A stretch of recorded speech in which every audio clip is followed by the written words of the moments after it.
السلام علیکم، آپ دیکھ رہے ہیں انیک ناجی آفیشیل یوٹیوب پر. آپ کی نظروں سے خبر گزر چکی ہوگی کہ پاکستان نے الاؤ کر دیا ہے کہ افغانستان سے اشیاء براہ راست بھارت چلی جائیں پاکستان کا راستہ استعمال کرتے ہوئے، یعنی واگا کے راستے.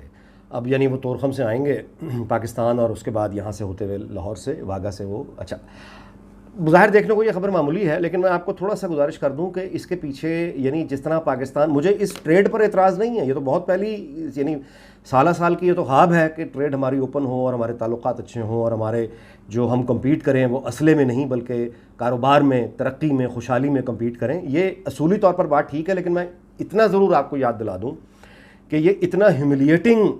مطلب اس وقت ہے پاکستان کے لیے. وہ کیسے ہے میں آپ کو بتا دوں. یہ موقع ہمارے پاس بار بار آئے تھے اور ہم نے اپنی طاقت کے غرور میں، غلط فہمیوں میں، تکبر میں، اپنے یعنی ایک نسیم حجازی کے ناولوں سے جو حقیقت خوابوں میں ہم نے تراشی، طلسم بنایا، اس سے ہم نے کتنے یعنی غلط فیصلے کیے اوور سائز سمجھ کے، اور ہر سال ہماری ہر پالیسی ناکام ہوتی چلی گئی، ہم ذلیل ہوتے چلے گئے، کمزور ہوتے چلے گئے، اور آخر کار وہی چیز جو ہم نے کرنے سے انکار کیا ہوتا ہے، ہم 100 جوتے بھی کھاتے ہیں، 100 پیاز بھی کھاتے ہیں، نقصان بھی کرواتے ہیں، کرتے پھر وہی ہیں جس سے ہم نے پہلے بڑے تکبر سے انکار کیا ہوتا ہے. اگر تو میں شروع کروں 47 سے تو بہت لمبی ویڈیو ہو جائے گی. میں آپ کو صرف 2 ریفرنس دیتا ہوں. ایک ہے دیکھو سنو جانو، یہ فیصل وڑائچ نوجوان، اس نے یہ ایک بہت خوبصورت کام کیا ہے کہ یوٹیوب پہ چینل بنا کے اس نے پاکستان کی اصل ہسٹری کو اس پہ ریسرچ کر کے ڈال دیا ہے، پاکستان کی اصل کہانی کے بہت سے آپ کو جو شیڈز ہیں وہ آپ کو وہاں مل جائیں گے. دوسرا ہے ڈاکٹر تیمور، لمز میں پڑھاتے ہیں، بہت اچھا ان کا یوٹیوب چینل ہے، یہ کبھی دیکھ لیجیے گا اس پاکستان سے اگر آپ جاننا چاہیں کہ کیا ہوا تھا 65 کی جنگ وغیرہ. علی عثمان قاسمی صاحب نے اس سے بہت سنجیدہ کام کیا ہے، عطا اللہ قاسمی صاحب کے صاحبزادے ہیں، ان کو تلاش کر لیجیے، ان کا ریسرچ آپ کو وہاں سے مل جائے گی. میں اس ڈیٹیل سے آگے نکل کے آ رہا ہوں کہ جب بھارت میں واجپائی کی حکومت آئی اور یہاں نواز شریف کی، تو انہوں نے جب نیوکلیئر ڈیوائس ٹیسٹ کیا تو پاکستان نے اس کے جواب میں ظاہر ایٹمی دھماکے کیے. اب اس وقت جو نوجوان ہیں جو یعنی 95-94 میں کہیں پیدا ہوئے ہیں اور اس کیفیت کو نہیں وہ سمجھ سکتے، ان کے لیے میں گزارش کر دوں کہ چونکہ 47 کے بعد پاکستان کے پاس کوئی بھارت کے مقابلے میں کوئی قابل ذکر یعنی فتح نہیں تھی، ہم یعنی کوئی لانگ ٹرم اپنی اسٹریٹجی بنا سکے، اپنا کوئی ادارہ نہ بنا سکے، ہم گورننس کا سسٹم ہی ٹھیک نہ کر سکے. نہرو نے بہت پہلے ہم پہ طنز کیا تھا، وہ ٹھیک کیا تھا. خیر ہم یہاں پہ ایک عجیب و غریب لڑائی میں الجھ گئے. بھارت ظاہر ترقی کرتا رہا. اچھا اس میں ہوا یہ کہ جو 65 کی جنگ ہوئی وہ بھی ہم نے پنگا لیا، پیچھے ہٹنا پڑا، بیڑا اپنا غرق کر لیا. اس کا نتیجہ پھر ہم نے وہ مشرقی پاکستان، ہمارا ملک ہی ٹوٹ گیا، اس کے بعد سیاچن بھی ہمارا چلا گیا. مطلب یہ کہ یہاں پہ ایک سمجھ نہیں آتا تھا کہ بھارت نے اگر کوئی اٹیک کیا یا ہم ایک واقعی لڑائی میں چلے گئے تو مطلب کیا بنے گا. تو یہ اس یعنی کہیے کہ ایک مطلب ایک کمزوری، اسٹیبلشڈ کمزوری اور ایک بے بسی، کیونکہ یہاں پہ جنگی مصیبت یہ ہے کہ وہ خیالات اتنے زیادہ حاوی ہیں کہ وہ امن کی طرف سوچنا کفر سمجھتے ہیں. بے نظیر کو سیکورٹی رسک بنا دیا. اب آپ اندازہ لگائیں کہ لوگوں نے انتخاب کیا ہے اور اس کو ایک افسر بیٹھ کے کہہ دیتا ہے کہ سیکورٹی رسک ہے. اس افسر سے کوئی پوچھنے والا آج نہیں ہے کہ تم نے کس بنیاد پہ سیکورٹی رسک کہا تھا، تم نے سرکار کا پیسہ کیوں سیاست میں ڈالا، اور اس ایک الیکٹڈ منتخب خاتون جو محترمہ بے نظیر بھٹو تھی اس کے خلاف تم نے کس کیپیسٹی، کس قانون، کس آئین کے تحت، کس اصول کے تحت یہ سب کچھ ہوا. یہ سب کچھ نیشنل سیکورٹی کے نام پہ ہوا. یہ سب کچھ حب الوطنی کے نام پہ ظاہر ہے کہ اس طرح کی کاروائیاں ہوتی ہیں. اس وقت بھی یہی نام لیا گیا. اب آج ان کو بلا کے پوچھیں نا، ان کو کہیں کہ کہاں گیا وہ سیکورٹی رسک جس کو تم کہا کرتے تھے. یعنی خیر اینی وے،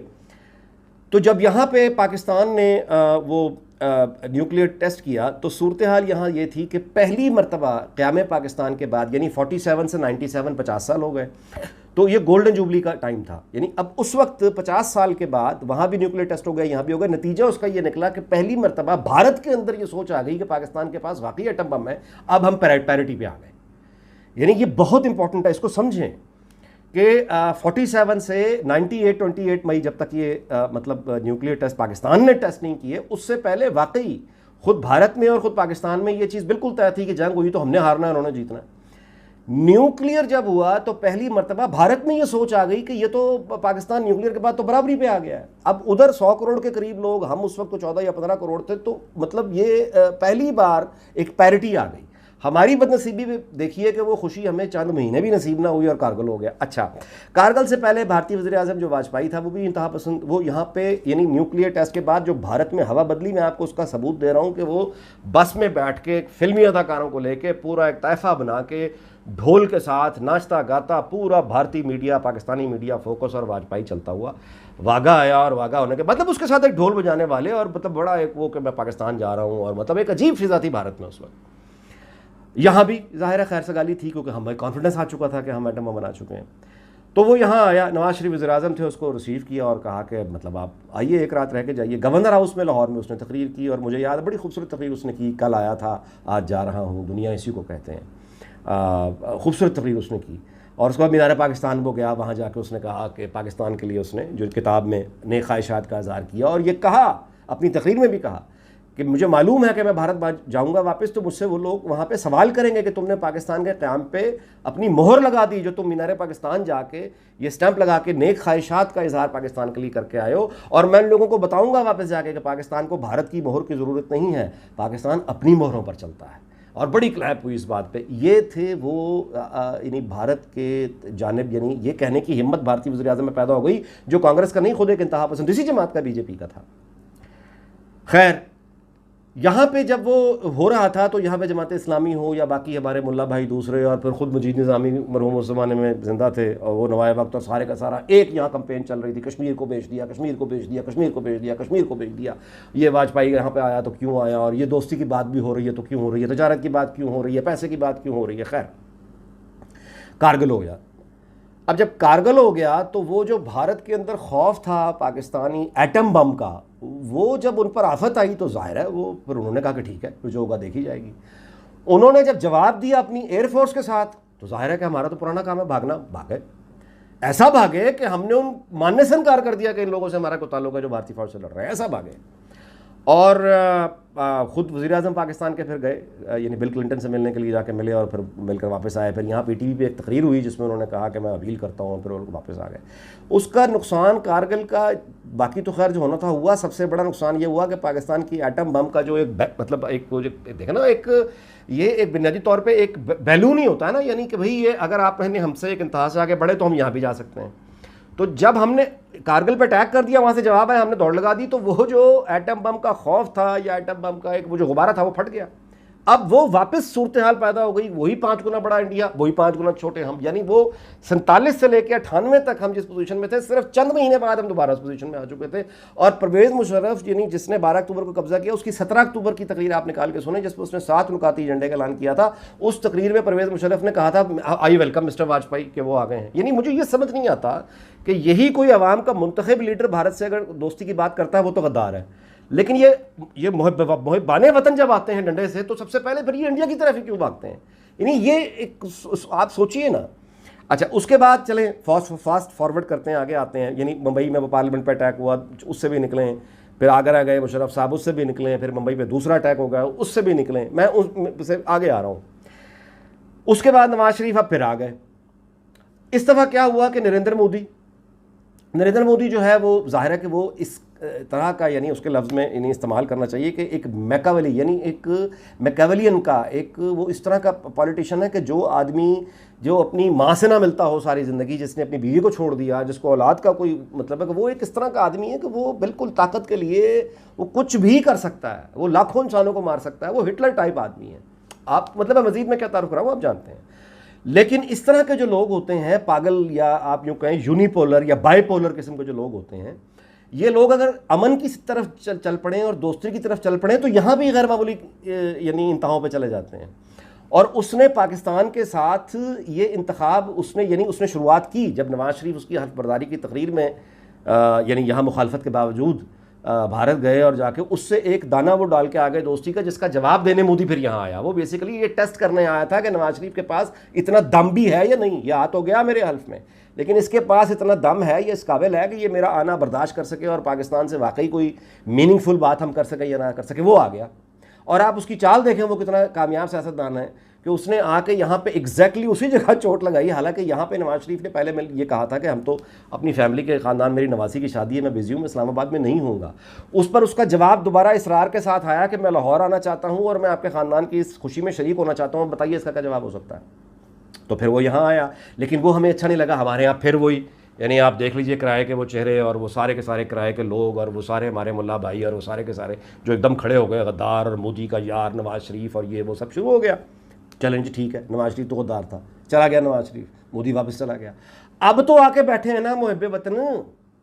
اب یہ جو محب وطن آ کے بیٹھے ہوئے ہیں صاحب، اس کا وہ فون نہیں سنتا، نہ دوسرے صاحب کا سنتا ہے، نہ تیسرے کا سنتا ہے، اور ہم جوتے کھائے چلے جا رہے ہیں اسی موقع سے۔ اس کے بعد 5 اگست کو جب اس نے قبضہ کیا مستقل اپنا 2019 میں، تو یہاں کے سارے ہمارے ملا بھائی، یہاں کے سارے ہمارے جہادی لوگ، یہاں کے سارے ہمارے وہ محبان وطن، وہ کہاں گئے؟ اب مودی کا یار کون ہے؟ یہ جو بھی یہ کھلا ہے، یہ جو اپنا کرتارپور، یہ اگر زرداری کرتا یا نواز شریف کرتا، اس کو چوک پہ پھانسی ہو جانی تھی۔ یہ غدار ہے، ادھر وہ کشمیر لے گیا، ہم کرتارپور کھول رہے ہیں۔ اس پس منظر میں دیکھیے کہ انڈیا نہ کشمیر میں کوئی ریلیف دینے کو تیار ہے، نہ ہمیں کوئی ویسے ٹیررسٹ ہمارے جن کو ہم مجاہد کہا کرتے تھے، ان سب کو ہم نے خود جیلوں میں ڈالا۔ ان سب کی فائنینشیل جو ٹرانزیکشنز ہیں ان کا اب ہم IMF اور ورلڈ بینک کو باقاعدہ حساب دیتے ہیں۔ اب ہم ان تمام لوگوں کو ٹیررسٹ کہہ رہے ہیں جن کو ہم اپنا جہادی کہا کرتے تھے، اور ساتھ ساتھ انڈیا نے تو ہمیں کوئی ریلیف نہیں دیا، اور اس کے ساتھ ساتھ ہم انڈیا کو ریلیف پہ ریلیف دیے چلے جا رہے ہیں۔ اب کہاں گیا پاکستان کا ایٹم بم؟ نکل گئی ہوا۔ اب کہاں گیا وہ سارے کے سارے جو باتیں کرنے والے کہ ہم کشمیر لیں گے اور پھر دلی بھی فتح کریں گے؟ کیا ہوا پھر؟ اب 100 جوتے کھانے کے بعد، ذلیل ہونے کے بعد، خوار ہونے کے بعد کر پھر وہی رہے ہیں، اور یک طرفہ کر رہے ہیں، یک طرفہ۔ ہم کہہ رہے ہیں کہ انڈیا افغانستان کوئی اپنا ٹرک بھیجے نہ بھیجے، افغانستان سیدھا ٹرک بھیج دے تو بس ٹھیک ہے، ہم ہمیں کوئی اعتراض نہیں۔ اس سے کہیں بہتر تھا ہم یہی کام 20 سال واجپئی جب یہاں آیا تھا اس وقت کر لیتے، تو ہم یہ گجرانوالے میں جو پنکھا بن رہا ہے، یہ دلی جاتا، امرتسر جاتا، چندی گڑھ جاتا، ہماری موٹر سائیکلیں ادھر جاتی، کوئی وہاں سے کوئی سبزیاں ادھر آتی، ہم کچھ چیزیں ادھر بھیجتے، وہ یہاں بھیجتے، اس ٹریڈ کا ہمیں فائدہ ہوتا۔ اس کے بعد انڈیا کا جو مال جو وہ آپ 93 سے تو میں ذاتی طور پہ جانتا ہوں ان لوگوں کو جو یہاں پہ آ کے یہ کوشش کرتے تھے کہ انڈیا کو یہ اجازت، پاکستان صرف اتنی اجازت دے دے کہ وہ اپنے ٹرک جو ہیں پاکستان کے راستے سے گزار کے افغانستان لے جائیں، اور اس کے لیے وہ پاکستان کو یہ دلائل دیا کرتے تھے۔ مطلب یہ کہ وہ ایک صاحب ان میں دلی میں آج تک زندہ ہیں، ڈاکٹر وید پرتاپ ویدک ان کا نام ہے، کبھی میں ان سے آپ کی بات بھی کروا دوں گا۔ وہ یہ میرے سامنے جب آیا کرتے تھے یہاں، تو میرے سامنے وہ یہاں لوگوں کو بٹھا کے، مجید نظامی مرحوم اور بہت سے لوگوں کو، کہ دیکھیے صاحب ہمارا جو آپ ٹرک ہیں وہ پاکستان کے راستے افغانستان اور سینٹرل ایشیا جانے دیں۔ آپ یہ کہتے ہیں کہ ہندو بنیے کی جان اس کی دولت میں ہوتی ہے نا، مایا میں ہوتی ہے، تو ہماری مایا، ہماری دولت ہمارے ٹرکوں میں لوگوں کے، آپ کے علاقے میں ہوں گے، تو ہمارے لوگ وہاں کبھی چاہیں گے کہ پاکستان سے جنگ کو انڈیا کرے؟ جب ہمارا پاکستان میں مالی مفاد آ جائے گا، ہمارے پیسے پاکستان کے اندر پھنسے ہوں گے، تو پاکستان کے ساتھ انڈیا کبھی جنگ نہیں کرے گا۔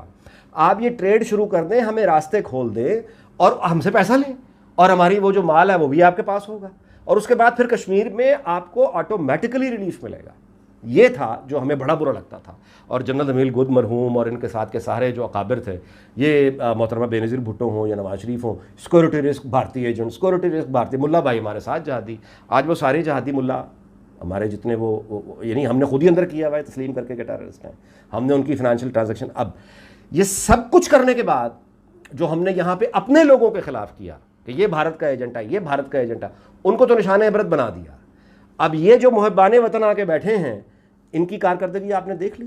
یہ کام آصف زرداری کرتا یا نواز شریف کرتا تو اب تک اب ان کو پھانسی، یہ ملا بھائی اس وقت آپ دیکھ رہے ہوتے کہ اچانک طاہر القادری بھی ظاہر ہو جاتا، اچانک وہ جو ہے اپنا دھرنے والے جو مولانا خادم، کیا اسے مولانا میں کہوں اس شخص کو، وہ ہوتا، یا کیڑے مکوڑوں کی طرح یہ نکلتے اور انہوں نے سڑکوں پہ قبضے کیے ہوتے اور پولیس کے ہاتھ باندھے گئے ہوتے پیچھے سے کہ تم نے کچھ نہیں کہنا، اور میڈیا پہ آپ ایسی ایک نہ ختم ہونے والی تقریر سن رہے ہوتے، لوگ بیٹھ کے اسکرینوں پہ اعلان کر رہے ہوتے کہ نواز شریف کو پھانسی دے دو، آصف زرداری کو پھانسی دے دو، اس نے کیسے ایک طرفہ راستہ دے دیا، اس کے ہوتے ہوئے کیسے انڈیا نے قبضہ کر لیا کشمیر پہ۔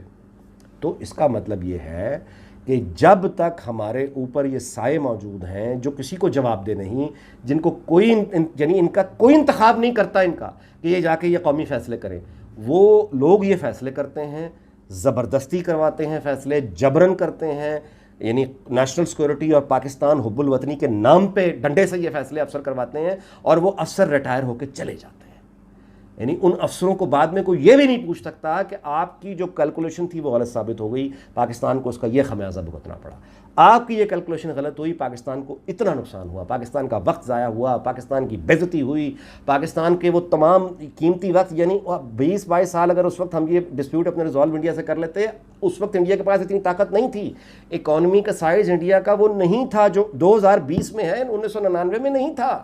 1998 میں جب یہ نیوکلیئر ٹیسٹ ہوا، اس وقت یہ نہ اکانومی کا سائز تھا، نہ انڈیا کا یہ دنیا پر یہ اس طرح کی طاقت نہیں تھی جو وہ آج رکھتا ہے، لیکن اس وقت ہم نے تکبر کر کے اس تمام مواقع کو ہاتھ سے جانے دیا جو عزت سے ہمارے مسئلے سالو ہو سکتے تھے، اور ہم کشمیر کو واقعی ریلیف لے کے دے سکتے تھے، اور کچھ نہیں تو ہم ان کو یہ ریلیف مطلب لے دیتے کہ ان کا اسپیشل اسٹیٹس بھی قائم رہتا، یہ والا جو آرٹیکل بعد میں ختم ہوا یہ نہ ہوتا، اور کشمیری آ جا رہے ہوتے، ہم نے صرف ٹیررسٹ اپنی یہاں پہ جو ایک ریزسٹنس ہم نے ایک اپنی خیالی پیدا کی ہوئی تھی، لوگ بھیجتے تھے، صرف ان کو بند کرنا تھا، آج بھی تو کیا ہے۔ اب مجھے بتائیں کہ اب عمران خان نیشنل اسمبلی میں کھڑے ہو کے یہ کیوں کہتے ہیں 5 اگست 2019 کے بعد کہ اب لائن آف کنٹرول کراس کرنے والا پاکستان کا دشمن ہوگا؟ یہی بات 2000 میں بے نظیر نے کی تھی کہ لائن آف کنٹرول کو پار کرنے والا نان کشمیری، بے نظیر نے تو پھر یہ رکھ لیا تھا کہ کشمیری اگر جائے گا تو وہ تو فریڈم فائٹر ہے، نان کشمیری جو ہوگا وہ ٹیررسٹ ہوگا، یہ بی بی نے 2000 میں کہا تھا، اور اس کے بعد یہاں پہ ایک ہنگامہ ہو گیا تھا کہ ہے لائن آف کنٹرول جو کراس کرے گا وہ ٹیررسٹ ہوگا،